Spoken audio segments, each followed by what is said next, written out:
Siapa yang umat muslim yang merasa dia pintar di sini, yang hebat debat, hadapi meme bos.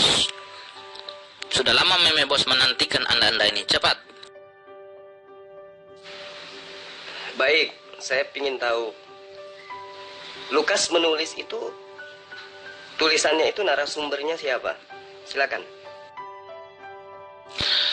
Pertanyaan yang sangat bagus ya. Lukas menulis Injil, narasumbernya siapa? Lukas ketika dia menulis Injil, dia melakukan investigasi kepada murid-murid Yesus yang masih hidup pada zaman itu.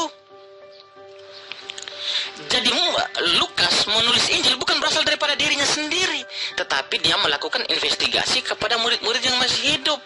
Memang di Alkitab tidak secara jelas mencatat bahwa murid-murid Yesus siapa saja yang Lukas investigasi, tetapi secara jelas bahwa Lukas itu mencatat Injil itu dia melakukan investigasi kepada murid-murid Yesus yang masih hidup, sehingga tulisan Lukas itu diterima pada konsili Nikea, karena tulisan Lukas itu sejalan dengan tulisan daripada Yohanes.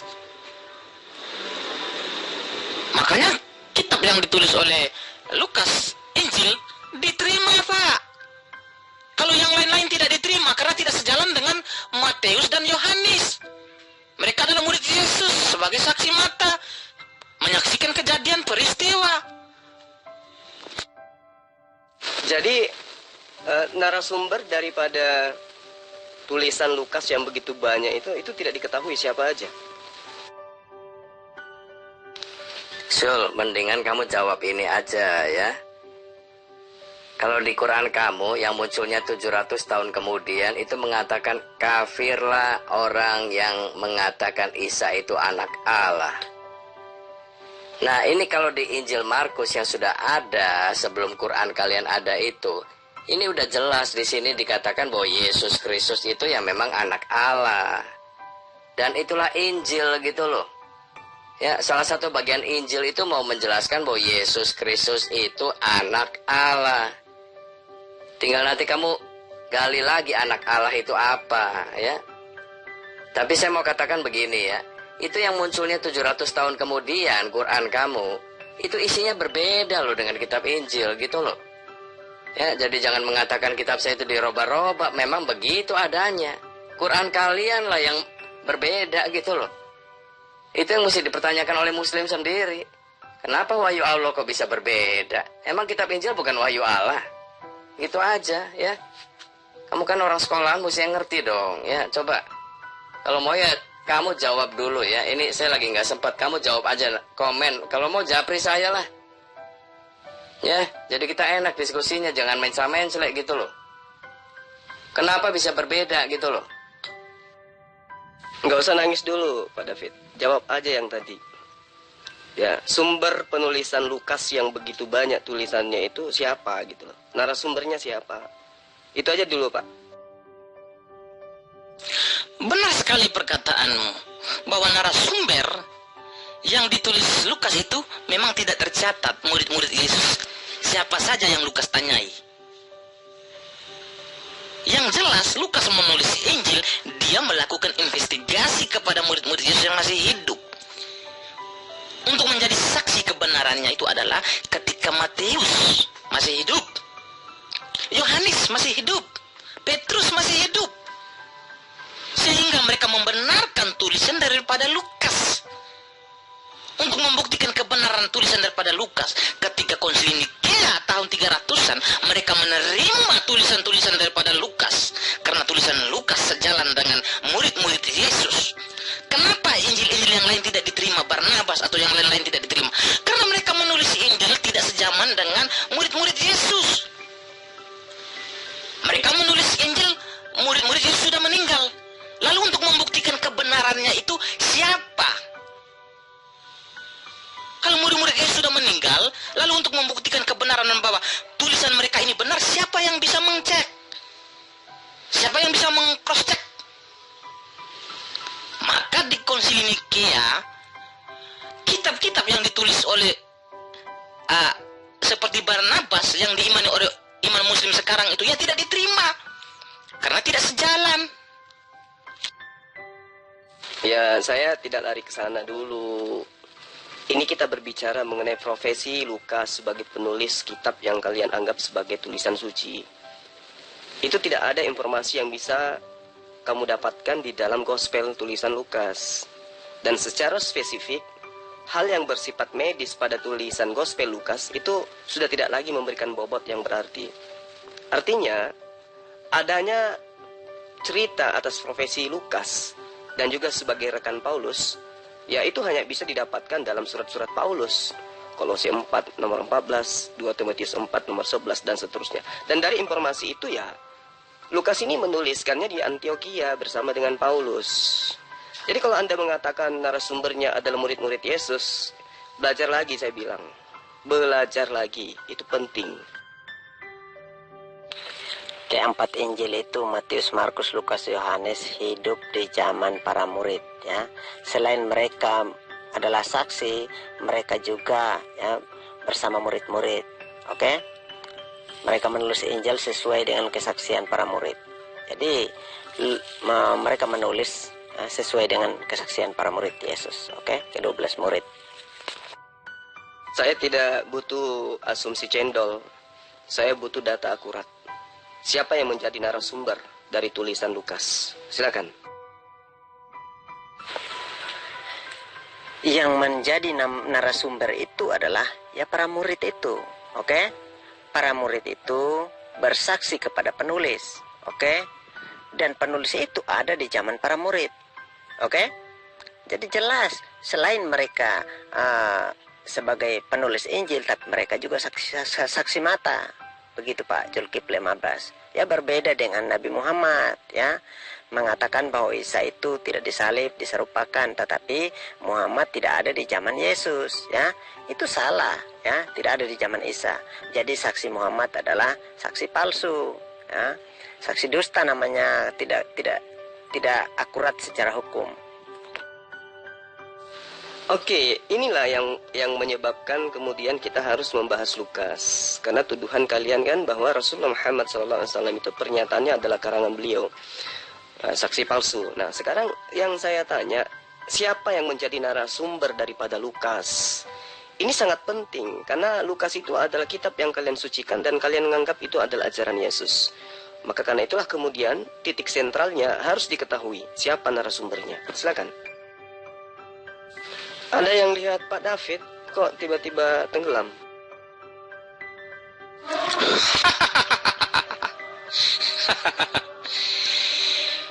Kamu saja pernah berkata di VN-mu, saya sering nonton di YouTube-mu. Kamu mengatakan Lukas itu adalah seorang wartawan.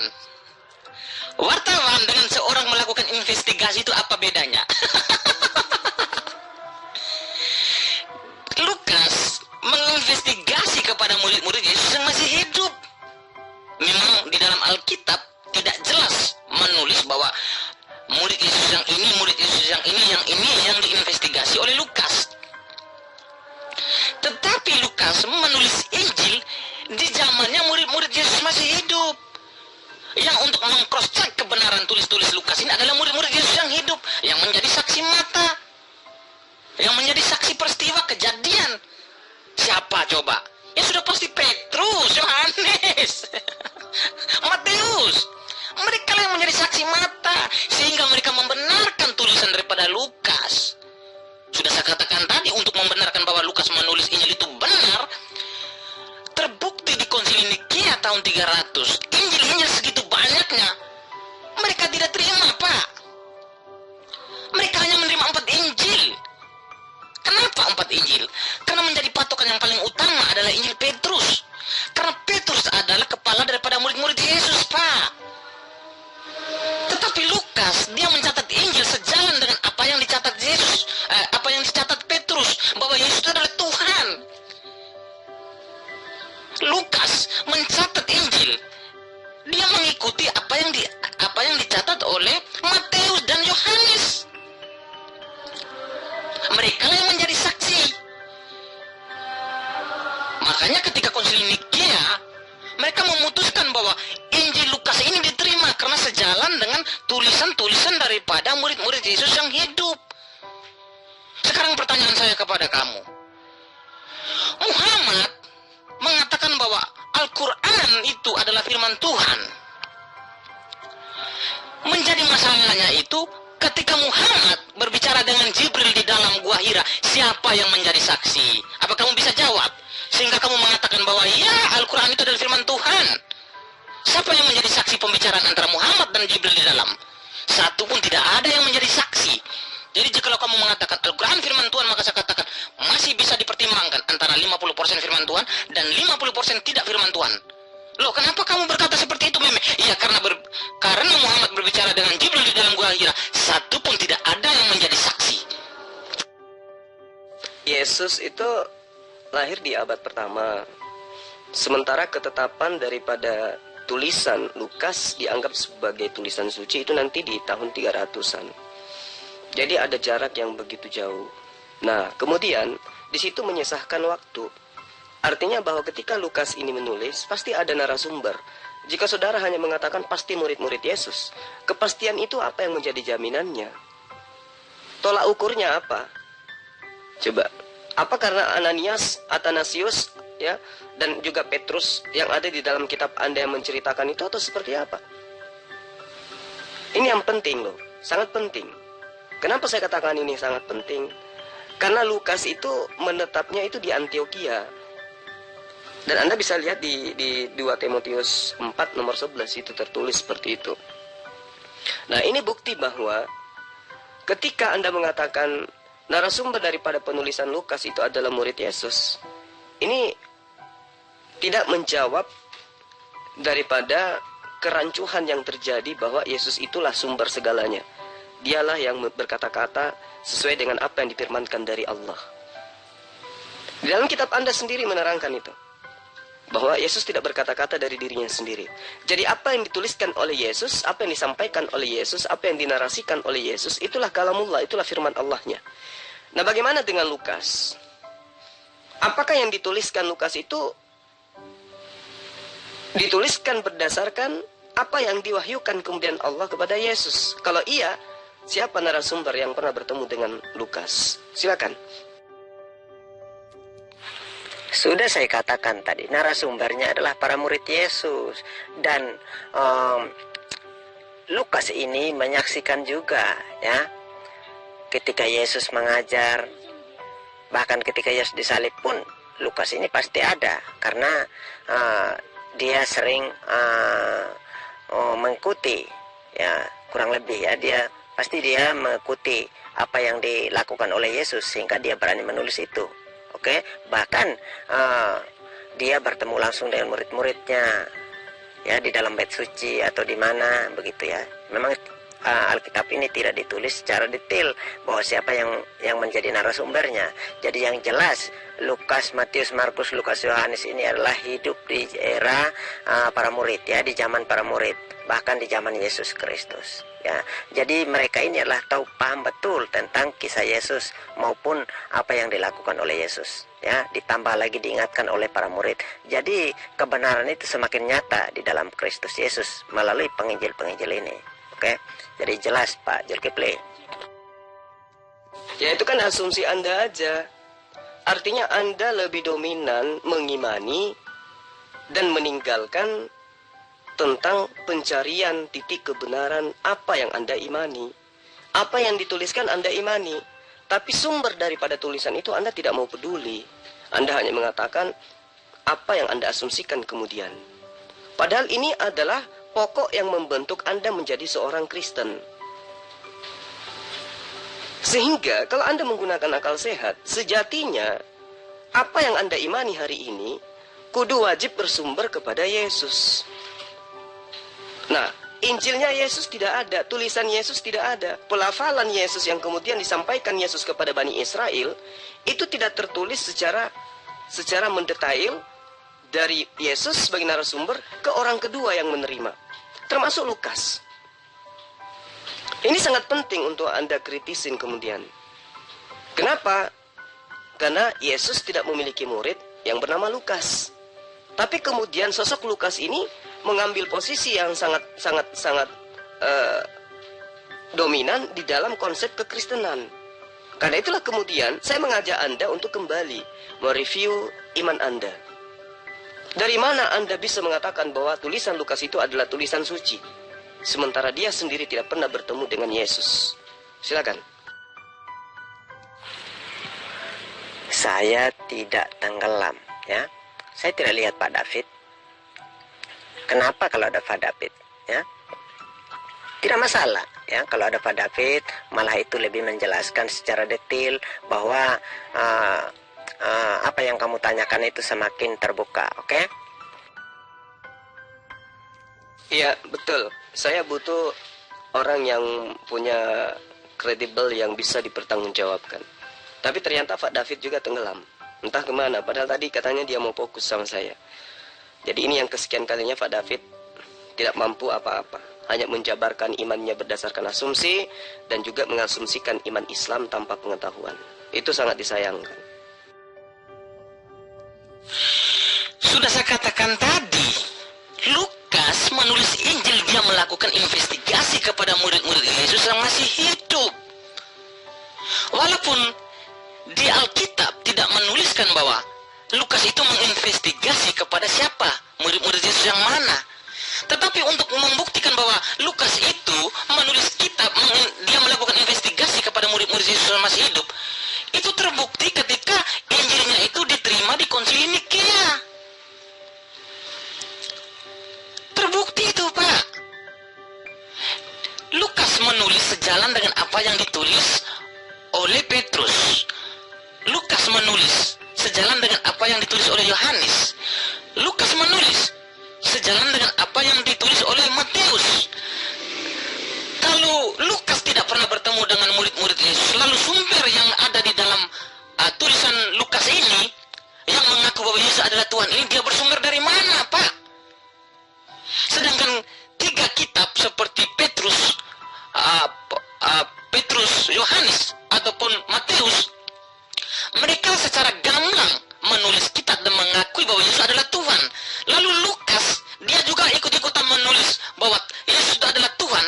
Dia bersumber dari mana, Pak? Kalau bukan dia melakukan investigasi kepada murid Yesus yang masih hidup ini. Maka ketika Konsili Nikea, mereka menerima tulisan daripada Lukas karena mereka mengatakan, ya ini sejalan dengan murid-murid Yesus yang masih hidup. Terbukti, Pak. Walaupun secara nama murid-murid Yesus yang Lukas investigasi itu tidak tertulis dalam Alkitab, tetapi untuk membuktikan kebenarannya bahwa Lukas menulis Injil itu sejalan dengan tulisan-tulisan daripada murid-murid Yesus, maka sudah pasti Lukas menginvestigasi kepada murid-murid Yesus yang masih hidup, termasuk Petrus, Yohanes, dan Matius. Benar. Sekarang pertanyaan saya, apakah Al-Quran itu firman Tuhan? Apakah tulisan-tulisan daripada sahabat Nabi ini firman Tuhan? Apakah yang diterima Nabi Muhammad ini firman Tuhan? Belum tentu, Pak. Untuk membuktikan bahwa itu belum tentu, Muhammad berbicara dengan Jibril di dalam Gua Hira, Pak, di Gua Hira yang gelap. Satu pun tidak ada yang menjadi saksi. Lalu untuk membuktikan kebenaran bahwa Muhammad menerima firman dari Allah Subhanahu wa taala yang dititipkan kepada Jibril, parameter apa yang kita ukur? Tidak ada satupun alat untuk dijadikan parameter. Anda mengklaim bahwa Al-Quran firman Tuhan, Al-Quran turun dari Allah. Tetapi pada kenyataannya Al-Quran bersumber daripada Muhammad. Begini loh, saudara Meme Rekme. Yang Anda sebutkan Matius, Markus, ya, di dalam Konsili Nikea itu adalah tulisan-tulisan yang pada dasarnya itu kesamaannya, kesetaraannya dengan tulisan Lukas itu sama. Pada abad ketiga itu sudah tidak ada murid Yesus yang kemudian menjadi acuan pembenaran. Orang-orang yang ada pada Konsili Nikea itu adalah orang-orang yang menginginkan ajaran Romawi Yunani itu ditegakkan di dalam konsep baru bernama Kristen. Maka kemudian ajaran-ajaran yang lolos pada konsili itu adalah ajaran yang berkesesuaian dengan pesanan Romawi Yunani. Jadi ketika Anda mengatakan Markus, Lukas, dan seterusnya itu mengiyakan ajaran Lukas, ya emang karena sama. Mereka sama-sama wartawan. Mereka sama-sama orang yang mewartakan sebuah pemberitaan yang mereka tuliskan berdasarkan hasil penyelidikan. Ya, saya telah menguraikan tadi. Tentunya uraian saya ini mementahkan pendapat Kristen pada umumnya bahwa keyakinan mereka bahwa Lukas itu adalah muridnya Yesus, dari 70 murid Yesus, itu adalah tertolak adanya. Kenapa? Secara internal tulisan Lukas, tidak ada informasi yang bisa kita andalkan untuk mendapatkan data akurat bahwa penulis Gospel Lukas adalah Lukas itu sendiri atau murid Yesus yang 70 itu. Nah, ini disebabkan karena apa? Disebabkan karena tidak ada konfirmasi awal dari Yesus dan juga murid-murid Yesus kepada oknum yang bernama Lukas. Anda mau cari dari kitab Kejadian sampai kitab Wahyu, Anda tidak akan menemukan itu. Karena itulah kemudian iman Anda bertumbuh dan menjadi besar bukan didasari dengan data absolut, tidak didasari dengan data akurat. Iman besar tapi kosong lampong. Kenapa? Karena dasar pijakannya itu tidak bersumber kepada pengajaran Yesus yang sesungguhnya. Karena itulah kemudian wajib hukumnya Anda mengetahui secara data akurat bahwa Lukas itu memiliki narasumber yang betul-betul adalah sumber yang tidak diragukan kebenaran lisannya. Siapa di antaranya? Ya Yesus itu sendiri. Tapi apa yang terjadi? 2 Timotius 4 nomor 11 menyajikan kepada kita Paulus, Lukas, Markus semuanya menetap di Antioquia. Mereka menjadi pengajar di sana sehingga lahirlah Kristen situ. Pahami itu? Oke, mau tanya apa lagi ya? Saladin nih, selagi masih ada waktu sedikit ini. Pertanyaan yang tadi itu kan belum tuntas. Siapa narasumber tulisan Lukas? Anda mengatakan murid-murid Yesus. Siapa nama murid Yesus? Anda nggak mampu untuk menunjukkan itu. Artinya iman Anda itu besar, tapi isinya kosong. Karena keimanan Anda itu tidak dasari dengan data akurat. Anda hanya diajarkan Lukas itu adalah murid-murid Yesus. Apa buktinya? Apa faktanya? Secara historisnya apa? Narasi apa yang kemudian bisa dibangun yang kemudian berdasar terhadap pijakan histori, sejarah? Tidak ada sama sekali.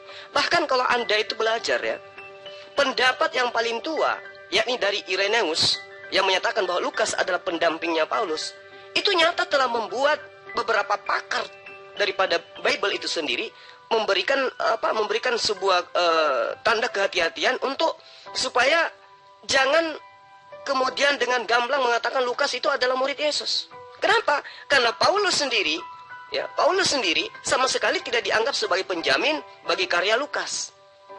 Apa alasannya? Ya silakan aja Anda menilik kesenjangan antara Gospel Lukas ya dengan surah-surah Paulus dan juga kisah para rasul. Kalau Anda terpelajar, tentunya Anda akan bisa memahami bahwa apa yang menjadi alasan kemudian yang menjadi tolak ukur kemudian untuk menggali informasi terkait dengan pengarang daripada kitab Lukas ini dan juga kitab kisah para rasul ini, itu terlebih dahulu Irenaeus sendiri tidak hidup sesama dengan murid-murid Yesus.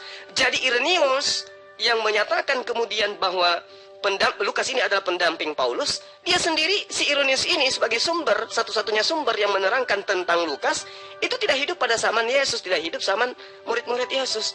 Jadi ketimpangan demi ketimpangan itu ditorehkan sekiranya Anda kritis dalam mencari kebenaran berdasarkan kitab Anda. Sekali lagi saya katakan, kitab iman Anda besar, tapi isinya kosong. Pahami itu?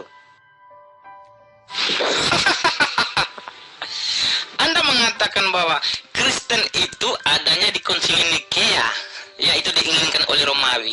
Anda salah, Pak. Kristen itu sudah ada di zaman murid-muridnya Yesus. Maka saya katakan kali ini Anda blunder. Oke, Anda mempermasalahkan tulisan daripada Markus. Injil Markus itu adalah murid Yesus, murid Petrus. Markus itu adalah murid Petrus, murid kesayangan Petrus. Sehingga Markus menulis Injil sudah pasti bersumbernya daripada Petrus, Pak. Tidak ada yang lain. Sudah saya katakan, 4 Injil itu terbukti benar. Lalu Anda akan mempermasalahkan tulisan Lukas. Sudah saya katakan tadi, Lukas menulis Injil, dia melakukan investigasi kepada murid-murid Yesus yang masih hidup. Ya, masih hidup di zamannya. Sudah benar. Kepada siapa saja dia melakukan investigasi? Ya sudah pasti terbukti di zaman itu yang masih hidup. Ya sudah pasti Petrus.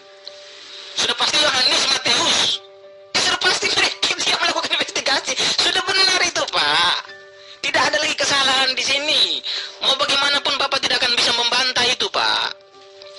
Untuk membuktikan kebenaran bahwa Lukas menulis Injil itu benar, yaitu di Konsili Nikea mereka menerima itu. Hasil rapat, hasil pertemuan, bahwa iya, dari sekian banyak Injil yang ditulis oleh orang-orang seperti Barnabas yang kalian imani itu, ditolak. Karena tidak sejalan dengan murid-murid Yesus. Tidak sejalan dengan tulisan-tulisan daripada murid-murid Yesus yang menjadi saksi hidup, saksi peristiwa, saksi kejadian. Mereka memutuskan bahwa Injil Lukas kita terima karena dia sejalan dengan murid-murid Yesus. Itu sudah menjadi bukti kebenarannya. Kalau Lukas menginvestigasi bukan kepada murid-muridnya Yesus, lalu sumbernya dari mana dia bisa tahu Yesus disalib? Sumbernya dari mana dia bisa tahu bahwa Yesus itu adalah Tuhan? Sumbernya dari mana bahwa Yesus dilahirkan oleh Maria? Sumbernya dari mana bahwa Yesus itu bangkit dan terangkat ke surga? Tidak mungkin, Pak. Kalau dia bersumbernya daripada orang di luar daripada murid-murid Yesus, sudah pasti dia harus sumbernya daripada murid-murid Yesus. Itu secara akal dan logika. Sekarang Anda harus menjawab pertanyaan saya. Anda mengatakan bahwa Al-Quran itu adalah firman Tuhan. Belum tentu, kita uji. Dengan apa cara ujinya? Gampang. Ketika Muhammad berbicara dengan Jibril di dalam gua Hira, katanya dia menerima firman dari Allah Subhanahu wa taala yang dititipkan melalui mereka Jibril. Siapa yang menjadi saksi di situ sehingga Anda mengatakan bahwa 100% Al-Quran itu adalah firman Tuhan, kitab yang diturunkan daripada Allah Subhanahu wa taala. Mari kita uji sekarang. Antara Injil dan Al-Quran, mana yang firman Tuhan? Itu yang harus kita uji. Ayo buktikan kepada saya, Jibril benar atau tidak berbicara dengan Muhammad dalam gua Hira. Buktikan. Jadi begini, ketika saya mengatakan bahwa Lukas itu wartawan, Anda mengiyakan. Kenapa? Karena Lukas melakukan investigasi. Artinya, coba Anda gunakan akal sehat. Orang yang menuliskan dengan hasil penyelidikannya, berarti dia adalah karya ilmiah. Setinggi-tingginya derajat karya ilmiah, dia tidak bisa duduk sebagai firman Allah. Kenapa? Karena itu adalah hasil investigasi manusia biasa. Bukan firman Allah. Itu secara poin harus Anda garis bawahi di situ. Kemudian, ketika Anda mengatakan bahwa Markus adalah murid Petrus, apa yang menjadi dasar pijakan Anda kemudian? Ya tertulis di dalam 1 Petrus, 2 Petrus, dan seterusnya. Ada di kitab-kitab Petrus. Dan yang Anda katakan kitab Petrus itu adalah tulisan Petrus, murid Yesus. Anda salah di situ. Saya bisa buktikan. Kitab Petrus itu bukan tulisan Petrus, murid Yesus. Saya bisa buktikan bahwa apa yang tertuang di dalam Petrus, surat kitab Petrus itu adalah tulisan Paulus itu sendiri. Sehingga ketika Anda mengatakan, oh Markus itu adalah murid Petrus, Anda salah total di situ. Sekali lagi saya katakan, plototin 2 Timotius 4 nomor 11. Markus dan Lukas itu adalah murid daripada Paulus dan mereka menetap di Antioquia. Jadi kalau Anda mengatakan Kristen itu ada dari zaman Yesus, saya harus katakan kepada Anda harus banyak belajar. Yang dikatakan Kristen itu adalah pengikut-pengikut Paulus yang ada di Antioquia. Antioquia ini adalah pusat pengajaran penganut kepercayaan paganisme kala itu. Disitulah kemudian pengikut-pengikut Paulus, pengikut Lukas dan juga Markus disebut dengan sebutan Kristen. Pengikut Yesus tidak pernah disebut Kristen. Ya, tidak pernah disebut Kristen. Nah, ini Anda harus dalami betul-betul. Kenapa? Karena apabila tidak terbukti bahwa Lukas itu menuliskan berdasarkan apa yang diwahyukan Allah kepada Yesus, maka jelas kitab Anda itu bukanlah kitab suci. Dalam arti kata bukan firman Allah, melainkan hasil investigasi seseorang yang bukan merupakan bagian daripada pengajaran kedatangan misi Yesus kepada Bani Israel. Camkan baik-baik. Iya, saya sudah berkata berapa kali, ribuan kali sudah saya katakan. Yesus itu maha kuasa, tapi maha lemah. Maha tahu, tapi maha tidak tahu. Bagaimana sih orang-orang Islam yang tidak paham? Ya, makanya otak-otak Islam ini selalu digunakan memahami Yesus yang tidak dapat dipahami itu. Dia adalah yang maha kuasa, yang datang dari surga ke dunia ini. Dia maha kuasa, tapi maha lemah. Dia maha tahu, tapi maha tidak tahu. Bagaimana sih orang-orang ini? Pak David meninggalkan 2 kawannya, Meme dengan sang pangeran. Pak David ngumpet lagi. Ayo, saudara Pangeran dan juga Memek Remi tanggapi VN saya, silakan. Jangan ngikutin Pak David, nyunsep. Saya tidak paham itu. Bagaimana Yesus dalam aku dalam aku dalam dia, di dalam aku. Akulah dia, dia adalah aku.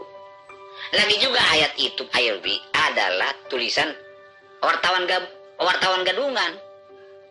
Tidak dapat dipercaya. Untuk apa kita analis satu ILB?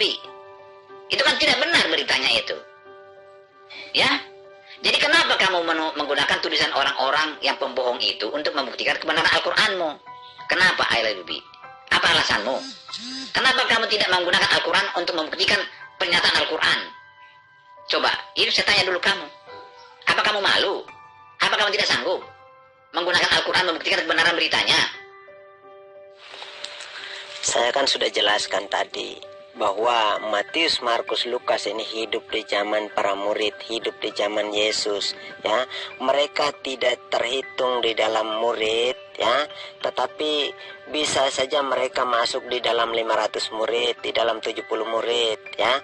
Itu pun 70 murid itu tidak ditulis namanya satu persatu. Oke, yang ditulis hanya 12 murid, ya. Jadi kalau Lukas, Matius, Markus, Lukas, dan salah satunya Lukas ini menulis Alkitab itu adalah sesuai dengan saksi, ya, apa yang dia lihat dan apa yang dia dengar, ya. Begitupun ketika dia menulis Injil ini sudah sesuai dengan apa yang disampaikan oleh para murid, sehingga saling ada keterkaitannya antara Markus, Lukas, dan Yohanes, ya. Ayat-ayatnya itu tidak bertentangan, oke? Karena mereka hidup sebagai saksi mata pada zaman itu dan hidup di zaman para murid. Nah, jadi kalau Anda bertanya siapakah narasumber, siapa? Itu tidak ditulis di dalam Alkitab. Kami hanya menjadi saksi apa yang tertulis dalam Alkitab. Oke? Kami percaya Lukas ini adalah hidup sejaman dengan Yesus, ya. Jadi jelas, walaupun Anda bilang dia adalah murid Paulus, oh tidak, ya, di Alkitab tidak tertulis bahwa Lukas ini murid dari Paulus, tetapi mereka ini adalah ditulis sebagai 4 penginjil terbesar, ya, yang memberitakan Injil, yang menulis pemberitaan para murid. Mereka lah ini, yaitu Matius, Markus, Lukas, dan Yohanes. Nah, jadi saya tidak salah ya mengatakan bahwa iman Anda itu gede, tapi isinya kosong. Anda mengatakan Lukas itu bukan murid Yesus, bukan murid Paulus. Inilah artinya bahwa kebanyakan kami dari Muslim itu lebih terpelajar terhadap kitab Anda daripada Anda sendiri. Anda hanya gede iman aja, tapi iman buta gitu. 2 Timotius 4 nomor 11 itu sudah jelas mengatakan bahwa Lukas itu adalah pengikutnya daripada Paulus, muridnya Paulus. Ini yang perlu Anda pahami. Bahkan pendapat yang paling tua sekalipun, informasi dari Irenaeus yang ada di dalam kitab Anda, itu menyatakan bahwa Lukas itu adalah pendamping daripada Paulus. Itu loh. Ini informasi yang paling tua. Hanya ada nama Irenaeus yang menjelaskan Lukas sebagai pendampingnya Paulus. Hanya itu aja. Selebihnya tidak ada. Anda mengatakan dia adalah murid-murid Yesus, dia adalah orang yang menjadi saksi, menerima kesaksian. Siapa yang bersaksi dan apa bunyi kesaksiannya? Coba. Kalau di dalam Islam yang disebut hadits, para sanad inilah kesaksian yang bersaksi sebagai penyampai firman dan penerima firman. Mereka inilah yang menerima sabda, yang mendengarkan sabda dan menyampaikan sabda. Namanya ilmu sanad. Makanya ada ilmu kritikal sanad di sana. Nah, ini tolak ukur Anda ini apa? Mengatakan bahwa Lukas tulisannya itu benar. Apa tolak ukurnya? Sementara Yesus dengan terang mengatakan juga di dalam kitab Anda, aku tidak berkata-kata dari diriku sendiri. Kalau seorang Yesus yang konon ceritanya adalah Tuhan, tidak berkata-kata dari dirinya sendiri, siapa Lukas ini? Yang berani-beraninya menuliskan sebuah kitab yang asalnya tidak tahu dari mana, kemudian kalian imani sebagai firman Tuhan. Jadi sekali lagi saya katakan, iman Anda itu besar, tapi isinya kosong. Karena dasarnya hanya imani saja. Karena itulah saya mengajak kepada Anda, yuk mari belajar. Pelajari kitab Anda, mulai dari Lukas. Siapa sih Lukas ini? narasumber tulisannya itu dari mana aja. Ini penting, karena bukan Lukas yang menjadi jalan keselamatan dan hidup. Yang menjadi jalan keselamatan hidup itu adalah Yesus. Maka satu-satunya narasumber yang harus dijadikan acuan di dalam kehidupan keberagamaan, kalau Anda ngaku Yesus itu sebagai orang yang kemudian Anda lantik menjadi Tuhan, dialah yang menjadi narasumber satu-satunya, bukan yang lain. Kenapa? Karena Yesus pernah duduk sebagai guru. Sebagai guru, tentu materi pelajarannya ada. Tentu ada kurikulumnya. Mana kurikulum pembelajaran Yesus? Proses belajar mengajar yang Yesus lakukan kepada Bani Israel, kepada murid-muridnya, apa kisi-kisi materinya. Itu yang penting. Jangan loncat ke tulisan Lukas. Karena Lukas ini ya hanya melakukan investigasi, kata Meme tadi. Artinya, kalaupun tulisannya punya derajat strata, maka stratanya itu hanya sebagai karya ilmiah saja. Karya ilmiah bukan firman Tuhan. Tidak layak dijadikan sebagai acuan di dalam bertuhan, di dalam beragama. Pahami itu. Saya tidak mengatakan bahwa Kristen itu sudah ada daripada zaman Yesus, tetapi daripada zaman murid-muridnya Yesus itu Kristen itu sudah ada. Kristen pertama kali itu disebut di Antioquia. Itu yang saya katakan, bukan Kristen itu ada di zaman Yesus, tetapi ada di zaman murid-muridnya Yesus. Itu benar. Semua pertanyaanmu sudah saya jelaskan secara detail. Apa yang Anda bantah lagi? Anda tidak akan bisa membantah. Tetapi pertanyaan saya, kapan Anda jawab? Anda tidak akan bisa menjawab pertanyaan saya karena Anda tidak akan bisa membuktikan bahwa Muhammad itu menerima firman dari Allah Subhanahu wa taala. Sudah saya katakan tadi, kenapa Anda tidak mau menjawab? Karena Muhammad berbicara dengan Jibril di dalam gua Hira, tidak ada saksinya. Maka itu Anda berusaha untuk menghindar daripada pertanyaan saya. Untuk membuktikan kebenaran Al-Quran itu Anda menghindar. Jadi kalau Anda tidak mau dikatakan menghindar, Anda harus menjelaskan bahwa begini loh. Tetapi Anda menghindar. Buktikan kepada saya, ayo Zulkifli Abbas, buktikan. Apa benar Al-Quran itu adalah firman Tuhan? Jadi kalau memang Al-Quran itu adalah firman Tuhan, buktikan kepada saya dan buktikan kepada kami orang Kristen bahwa begini loh Al-Quran, begini loh Al-Quran. Tetapi saya katakan kepada Anda, sampai dunia kiamat pun, Anda tidak akan bisa membuktikan bahwa Muhammad berbicara dengan Jibril di dalam gua Hira. Ada yang menjadi saksi. Amin. Semoga Tuhan Yesus memberkati Anda dan Anda terselamatkan dalam kerajaan Allah untuk hidup bersama-sama dengan Tuhan. Haleluya. Anda tidak membuktikan apa-apa, Anda tidak menjawab apa-apa selain daripada Anda ngeyel, Anda berdalih dan berasumsi. Jadi begini, ketika Anda mengatakan bahwa di zaman Yesus itu belum ada Kristen, tetapi adanya nanti penyebutannya di Antioquia. Nah itu yang saya katakan tadi, justru yang kita teropong itu. Bahwa Paulus, Lukas, Markus lah yang kemudian menciptakan Kristen itu di Antioquia. Pengikut-pengikut mereka ini, penyembah-penyembah manusia ini, disitulah awal mulanya mereka ini disebut Kristen. Pengikut Yesus pada abad pertama itu tidak ada disebut Kristen. Mereka itu adalah orang-orang yang beriman kepada Yesus dalam arti kata kedudukan Yesus hanya sebagai nabi, sebagai rasul, ya, yang mengajarkan mereka kembali kepada hukum Taurat. Jadi Kristen itu memang di Antioquia, Anda harus terima itu. Orang-orang yang Anda katakan itu pengikut Yesus, di Antioquia itu bukan pengikut, mereka itu adalah penyembah manusia bernama Yesus. Lalu kemudian ketika Anda mengatakan data akurat apa yang Anda sajikan? Lukas aja Anda tidak bisa memberikan sumber yang kemudian bisa dijadikan sebagai acuan bahwa dialah sumber daripada penulisan Lukas itu, dan narasumber ini betul-betul adalah murid Yesus. Anda tidak bisa memberikan data itu. Artinya bahwa, sekali lagi saya katakan, iman Anda boleh besar, sayangnya kropos karena tidak bersumber daripada kebenaran. Terkait dengan Al-Quran, Anda minta saksi. Satu hal yang perlu Anda pahami, bahwa yang bisa melihat malaikat itu adalah hanya oknum kepada siapa malaikat itu datang. Jadi ketika pada masa itu ada malaikat yang datang kepada para nabi, yang bisa melihat hanya oknum-oknum yang memang bisa dijadikan sebagai dasar pijakan kebenaran atas datangnya malaikat tersebut. Misalnya Abraham melihat malaikat, ya dia yang bisa melihat. Anak-anaknya yang bukan ditujukan kepada mereka tidak melihat. Ketika Elizabeth, atau ketika Sarah, atau ketika Abraham, atau ketika Musa dan seterusnya didatangi sosok malaikat, yang bisa melihatnya ya mereka yang menjadi objek yang mau dikunjungi oleh malaikat. Tidak dilihat oleh semua orang. Sehingga Anda bertanya, siapa saksi mau lihat Jibril datang? Tidak seperti itu malaikat itu. Contoh, Yesus menerima wahyu dari Allah. Siapa yang melihat Allah datang kepada Yesus? Tidak ada. Ya kan? Tidak ada.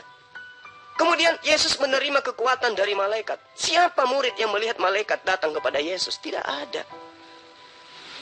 Berbentuk apa malaikat yang datang kepada Yesus yang memberikan kekuatan pada dia? Tidak ada yang tahu. Kenapa? Karena yang melihat hanya oknum, di mana mereka itu diutus untuk menyampaikan wahyu. Nah, lalu bagaimana caranya bisa memahami bahwa Al-Quran itu bukan karangan, tetapi betul-betul berasal daripada sumber yang akurat, yaitu malaikat Jibril, yang adalah merupakan utusan Allah kepada para nabi. Yang pertama yang perlu Anda pahami, semua sejarawan itu sepakat, sejarawan dari agama manapun, ya, dari lintas abad yang seperti apapun, dari pendidikan apapun mereka sepakat mengatakan bahwa Rasulullah Muhammad SAW itu adalah seorang yang ummi, tidak bisa baca tulis dan tidak pernah belajar dari guru manapun. Karena memang pada masa itu ya masa jahiliyah, tidak ada sekolah di Arab. Masa ketika Rasulullah Muhammad SAW itu menerima wahyu, masa ketika Arab itu belum mengenal ilmu politik, ilmu ekonomi, ilmu matematika, ilmu sosiologi, ilmu kenegaraan, ilmu etika, dan seterusnya. Tapi apa yang terjadi kemudian? Al-Quran menyajikan semua itu. Al-Quran menyajikan ilmu matematika. Al-Quran menyajikan ilmu ekonomi. Al-Quran menyajikan sosiologi. Al-Quran mengajarkan tentang ketatanegaraan. Al-Quran mengajarkan tentang pertahanan kenegaraan dan seterusnya. Dari mana Rasulullah Muhammad SAW ini menerima ilmu semua itu? Kalau bukan dari Allah Subhanahu Wa Taala, pencipta alam semesta, melalui perantaraan Malaikatul Jibril atau Ruhul Kudus. Nah, berbanding kembali kepada Lukas, apa yang diceritakan Lukas? Apakah berkesesuaian dengan etika, berkesesuaian dengan matematika, berkesesuaian dengan sosiologi, kenegaraan, dan seterusnya? Apa yang bisa didapat dari Lukas? Tidak ada. Ya, ini yang perlu kamu pahami.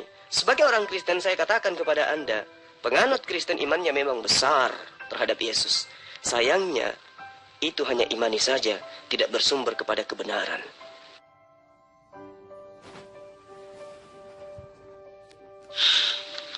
Anda menuntut saya bahwa Lukas itu menulis Injil itu bukan berasal atau bukan bersumber daripada murid-murid Yesus.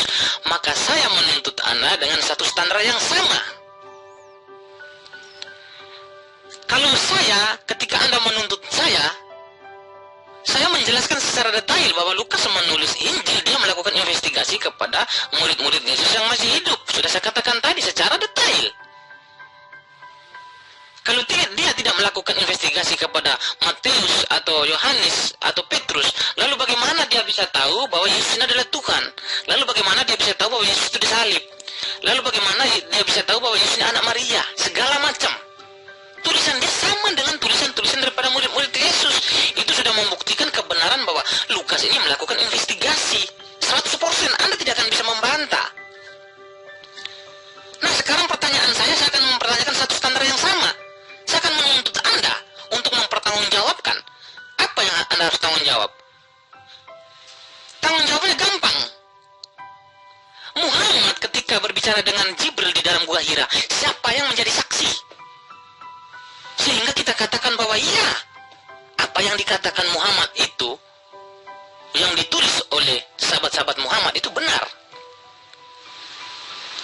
Kita tidak tahu Muhammad masuk ke dalam Gua Hira, apa yang dibicarakan, apa yang dia ngobrolkan di dalam, kita tidak tahu, Pak. Muhammad hanya masuk sendiri ke dalam Gua Hira, keluar katanya firman Tuhan. Masuk ke dalam, keluar firman Tuhan, catat. Tetapi untuk membuktikan bahwa dia berbicara dengan Jibril di dalam Gua Hira, satu pun tidak ada yang menjadi saksi. Maka saya katakan, jika Anda mengatakan bahwa Al-Quran firman Tuhan, maka saya katakan, sabar dulu, Pak. Kita harus mengujinya dulu. Dan terbukti ketika saya menguji kamu tidak akan bisa menjawab. Karena terbukti Jibril tidak pernah berbicara dengan Muhammad. Kenapa saya katakan tidak pernah berbicara dengan Muhammad? Kalau memang pernah, siapa yang menjadi saksi, Pak? Sudah saya katakan tadi, saya menekan itu poin itu saja. Anda harus menjelaskan siapa yang menjadi saksi ketika Muhammad berbicara dengan Jibril. Kalau Anda tidak bisa membuktikan itu, maka saya katakan sia-sia. Saya juga boleh sekarang, saya mencontohkan kepada diri saya sendiri.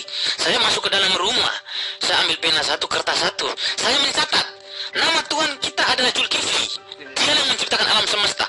Lalu saya keluar dari rumah, saya beritakan kepada teman-teman, Tuhan kita adalah Zulkifli Abbas.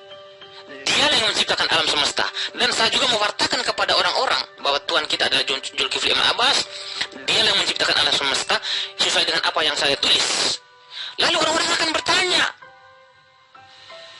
Pak Meme, apa benar Tuhan kita itu adalah Zulkifli Abbas?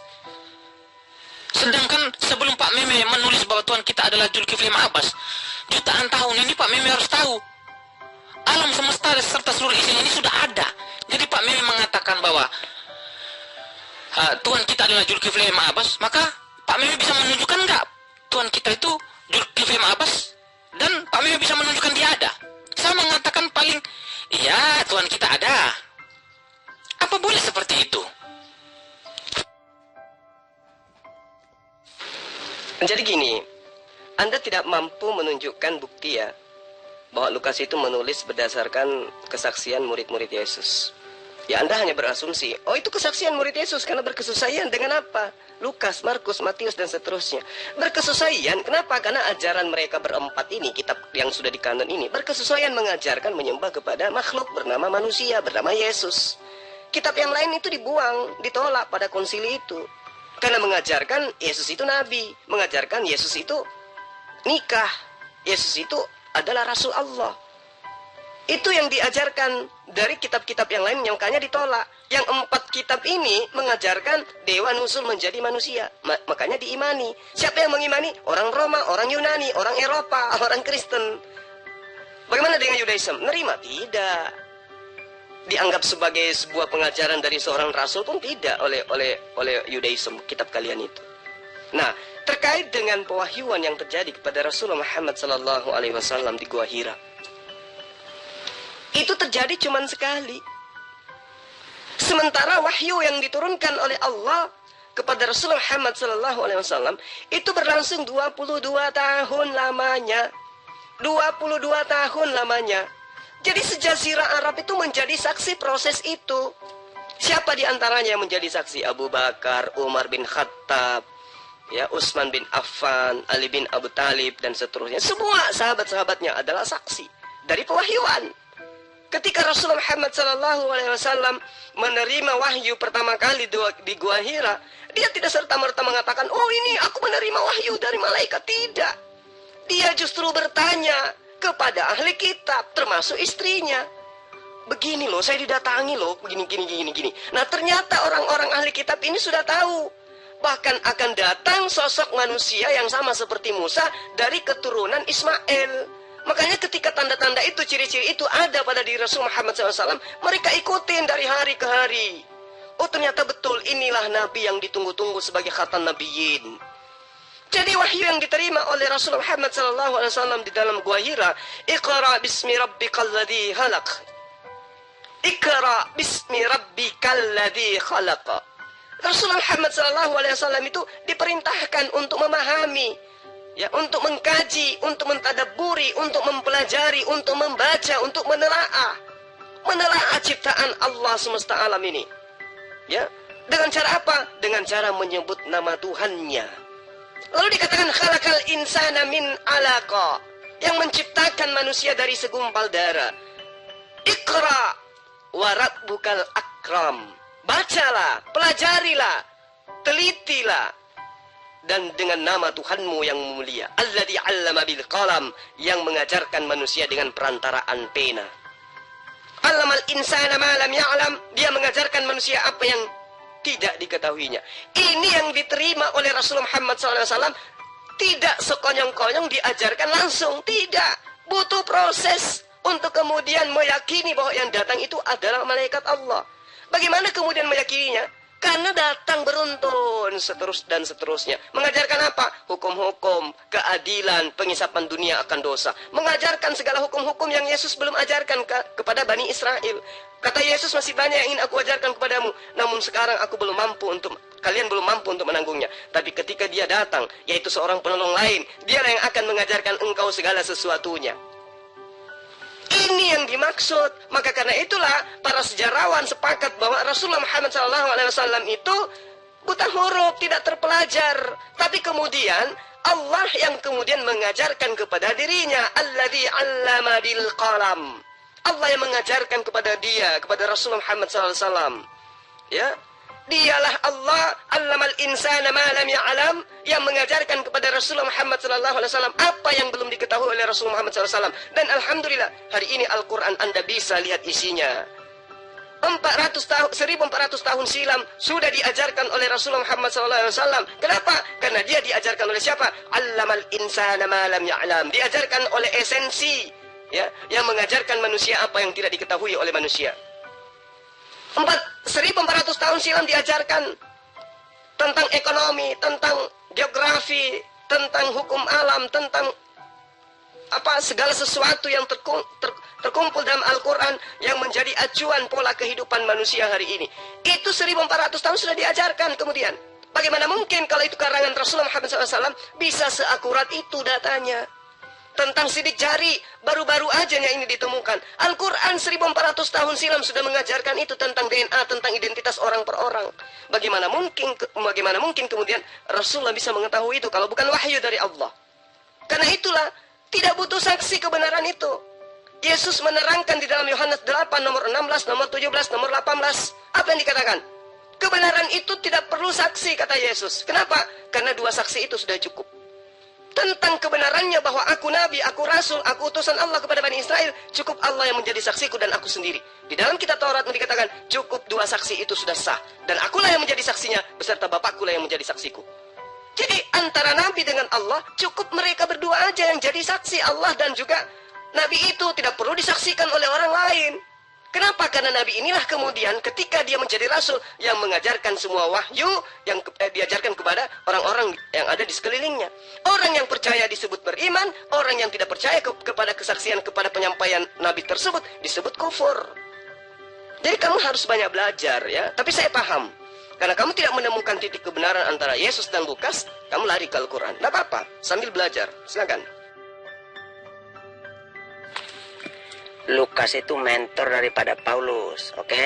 Sebagai mentor, sebagai sebagai partnernya mereka, rekannya, oke? Para murid juga rekannya Paulus semua. Ya, makanya baca di Kisah Para Rasul itu, semua para murid bertemu dengan Paulus. Begitupun juga dengan Timotius, ya. Dengan Lukas, ya, Matius. Mereka semua itu melihat semuanya, menjadi saksi apa yang disaksikan oleh para murid. Begitupun juga Paulus, ya, diberikan pencerahan oleh Roh Kudus sehingga dia mengerti semuanya, oke? Dan bersama para murid juga, bukan Paulus berdiri dengan sendirinya. Jadi kalau Matius, Markus, Lukas itu jalan bersama Paulus, bukan berarti mereka itu adalah murid Paulus. Bukan seperti itu, tetapi mereka adalah rekannya sepelayanan. Nah, ke-12 murid juga bertemu dengan Paulus. Apakah mereka itu murid Paulus? Tentu tidak, mereka rekan sepelayanan mereka untuk memberitakan Injil. Dan Matius, Markus, Lukas ini adalah penulis Injil terbesar. Nah, itulah mereka, tetapi mereka saling kenal satu sama lain. Begitu loh Pak Zulkifli Abbas. Lukas itu murid. Baca 2 Timotius 4 nomor 11. Dan kalau kamu katakan semua murid Yesus itu kenal dengan Paulus, ya mungkin kenal sebagai penyesat. Coba kamu baca Kisah Para Rasul 21 nomor 28, Kisah Para Rasul 8 nomor 24. Dua dalil ini coba kamu baca baik-baik. Bagaimana kemudian para murid pada masa itu meneriakkan sekencang-kencangnya kepada seluruh bangsa Israel. Dikatakan bahwa Paulus ini telah menajiskan ajaran Musa. Dikatakan bahwa Paulus ini menentang ajaran Musa. dan dia dianggap sebagai orang yang menajiskan tempat suci bait Allah. Jadi ketika Anda mengatakan bahwa Paulus itu bertemu dengan murid, kemudian mereka sejalan dalam mengajarkan, Anda buta terhadap kitab Anda. Paulus itu dikecam, Paulus itu disumpahin malah. Ya, dia dibilangi penyesat telah membawa orang-orang Yunani yang tidak bersunat masuk ke dalam sinagog bait Allah. Jadi Anda harus belajar. Kalau Paulus saja yang guru itu dikecam oleh orang-orang Yahudi, murid-murid Yesus, apalagi Lukas. Karena itulah kemudian penting untuk Anda tahu bahwa Lukas ini bukanlah pengikut Yesus, tetapi dia adalah pengikut Paulus. Pahami itu? Pertanyaan saya itu tidak bisa Anda jawab. Yang saya tanya itu ketika Muhammad berbicara dengan Jibril di dalam gua Hira itu, siapa yang menjadi saksi? Itu pertanyaan saya yang harus Anda jawab. Lalu Anda mencontohkan ketika seseorang membunuh seseorang di dalam rumah, itu tidak ada yang menjadi saksi di situ, tetapi terjadi pembunuhan. Iya, Pak. Ketika seorang membunuh seseorang di dalam rumah, Pak, ketika dia kabur, mayatnya itu ada di dalam rumah tersebut, Pak, dan itu menjadi bukti bahwa terjadi pembunuhan. Analogi Bapak sudah gugur, Pak. Nah, sekarang untuk membuktikan Muhammad dengan Jibril berbicara di dalam itu apa? Jejak-jejak apa yang bisa kita buktikan? Dengan apa kita jadikan parameter jejak-jejak Muhammad berbicara dengan Jibril? Sudah saya katakan tadi, Anda tidak akan bisa menjawab. Sampai kiamat pun dunia ini, satu orang muslim pun tidak akan bisa menjawab pertanyaan saya. Sudah saya katakan itu. Jadi kalau Anda mengatakan Al-Quran firman Tuhan, oh nanti Pak, nanti kita uji. Apakah benar Al-Quran firman Tuhan? Harus diuji kebenarannya. Yang menjadi permasalahan itu Muhammad berbicara dengan Jibril. Dia menerima firman yang dititipkan Allah Subhanahu wa taala kepadanya melalui malaikat Jibril itu. Satu pun tidak ada yang menjadi saksi. Jejak-jejaknya juga tidak bisa kita tahu. Lalu bagaimana bisa dikatakan bahwa benar, Pak? Apalagi ketika Al-Quran sekarang sudah dibukukan. Sedangkan tulisan-tulisan daripada sahabat-sahabat Nabi itu sudah dibakar, Pak. Lalu bagaimana kamu mengatakan bahwa Al-Quranmu masih firman Tuhan, Pak? Yang aslinya sudah dibakar.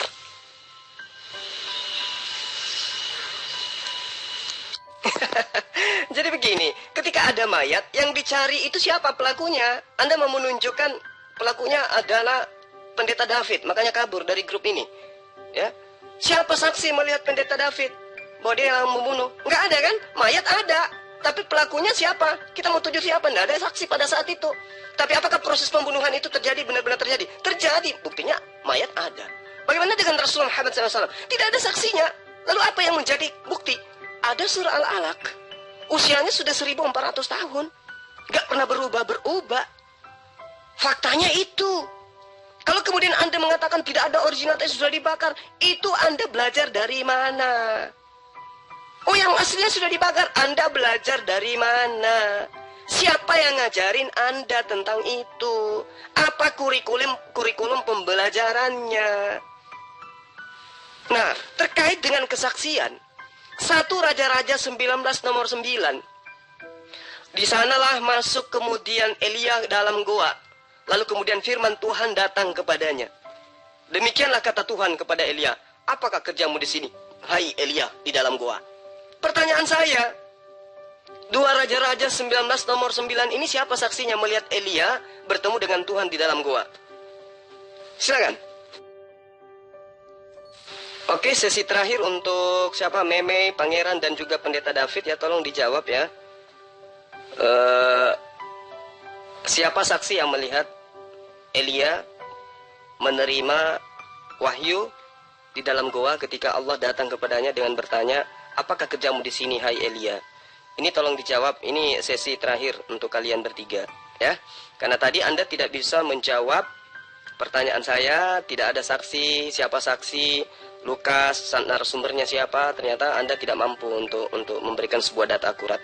Jadi saya anggap kita tutup kasus ini dengan satu pertanyaan yang menjadi PR buat kalian bertiga.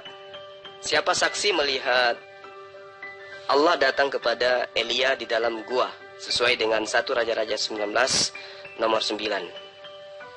Silakan ya, nanti kalau udah selesai tolong diinfokan ke saya.